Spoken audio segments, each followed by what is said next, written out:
আমার ভাইকে হত্যা করেছে তাদেরকে যদি গ্রেফতার করে দৃষ্টান্তমূলক শাস্তি না দেওয়া হয় তাহলে পুরো বাংলাদেশের এই যে ছাত্র জনতা একসাথে সরকারের বিরুদ্ধে তাদের জায়গা থেকে প্রতিবাদ জানাবে। এই বাংলাদেশের মুসলমান যারা রয়েছে শান্তিপ্রিয় মুসলমান, এই বাংলাদেশের মুসলমান যারা রয়েছে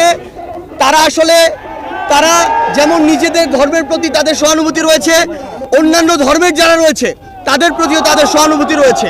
কিন্তু এই সহানুভূতিকে ব্যবহার করে কেউ যদি নিজেদের ওই ভারতে বসা চক্রান্ত, যারা মাসের 30 দিনের 25 দিন দেহটা নিয়ে এই বাংলাদেশে বসে থাকে আর বাকি 5 দিন মনটা নিয়ে ভারতে যায়, সেখানে চক্রান্ত করে এবং সেই চক্রান্তের এক্সিকিউশন এই বাংলাদেশে এসে ঘটায়, সে সকল উগ্রবাদী হিন্দুদেরকে প্রতিহত করার জন্য আমাদের মনে বিন্দুমাত্র সহানুভূতি থাকবে না।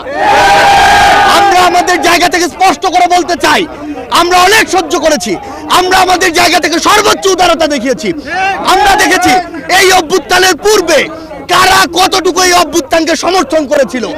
আমরা দেখেছি এই বাংলাদেশ থেকে শেখ হাসিনা পালিয়ে যাওয়ার পরে কাদের মন সবচেয়ে বেশি খারাপ হয়েছে।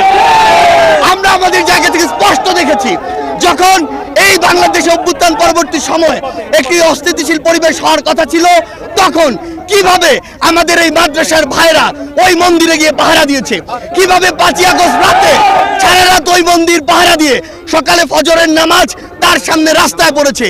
সেখানে এই সহানুভূতিকে কেউ যদি প্রশ্রয় হিসেবে দেখে, আমরা স্পষ্ট করে বলে দিতে চাই, শুধু অন্তর্বর্তীকালীন সরকার নয়, বৈষম্য বিরোধী ছাত্র আন্দোলন নয়, জাতীয় নাগরিক কমিটি নয়, পুরো বাংলাদেশ একসাথে এই সকল উগ্রপন্থীদেরকে প্রতিহত করবে।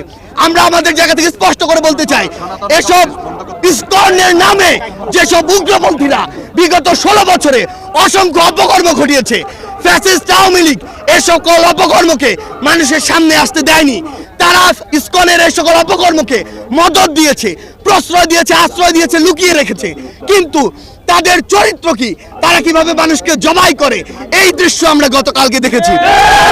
আমরা আমাদের জায়গা থেকে স্পষ্ট করে বলতে চাই, বাংলাদেশের মানুষ যেমন সকল ধর্মের প্রতি সহানুভূতিশীল, একইভাবে সকল উগ্রবাদীদের বিপক্ষে তাদের রক্ত গরম হয়ে সর্বোচ্চ অবস্থানে যেতে, তাদের বিরুদ্ধে দাঁড়াতে, তাদের প্রতিহত করতে বিন্দুমাত্র দ্বিধা করবে না।